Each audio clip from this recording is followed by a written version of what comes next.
নমস্কার বন্ধুরা, আমি সুকন্যা রেসিপিতে তোমাদের সবাইকে স্বাগত। আজও হাজির হয়ে গেলাম নতুন একটা রেসিপি ভিডিও নিয়ে। তো আজ আমি বানাতে চলেছি আমের একটা রেসিপি, ভাপা আম দই। দেখতে যেমন সুন্দর, খেতেও কিন্তু আরও সুন্দর। খুব সহজভাবে বানিয়ে নিলাম এই আম দই। চলো দেখে নিই।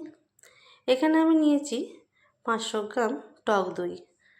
টক দইটা আগে থেকে একটা ছাঁকনিতে জলটা ঝরিয়ে নিতে হবে। তারপর এখানে আমি নিয়েছি একটা হোমমেড কনডেন্স মিল্ক।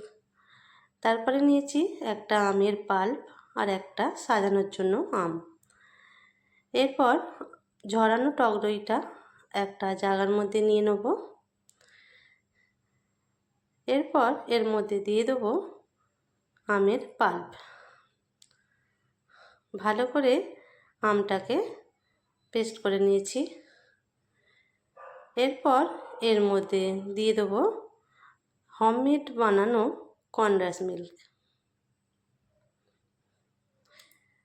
এর মধ্যে আছে গুঁড়ো দুধ, চিনি আর অল্প একটু লিকুইড দুধ দিয়ে মিক্সিতে ঘুরিয়ে নিয়েছিলাম। এবার সব কিছুকে ভালো করে আমি ফেটিয়ে নেব। সব কিছু মেশানো হয়ে গেছে। এবার এখানে আমি একটা জায়গায় দেখো আগে থেকেই জল গরম বসিয়েছিলাম। এটা ভাপের জন্য দিয়ে দেবো আমি আধা ঘন্টা, 30 মিনিট রেখে দেবো। লো ফ্লেমে রেখেছিলাম। এবার দেখো 30 মিনিট পর আমি আম দইটাকে বার করে নিলাম।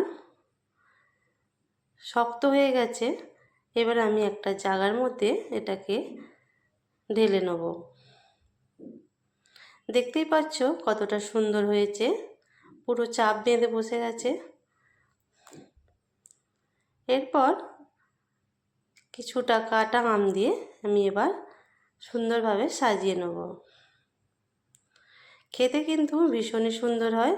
খুব কম সময়ের মধ্যে অল্প উপকরণ দিয়ে এটা বানিয়ে নেওয়া যায়। তো এখানে সুন্দরভাবে আমি বানিয়ে নিলাম। কেমন হয়েছে ভাপা আম দই অবশ্যই জানিও। ভালো লাগলে একটা লাইক, কমেন্ট, শেয়ার করে পাশে থাকা বেল আইকন প্রেস করে পাশে থাকার অনুরোধ রইল। আজ তবে এটুকু। আবার আসবো আগামী দিনে নতুন কোনো ভিডিও নিয়ে। ধন্যবাদ।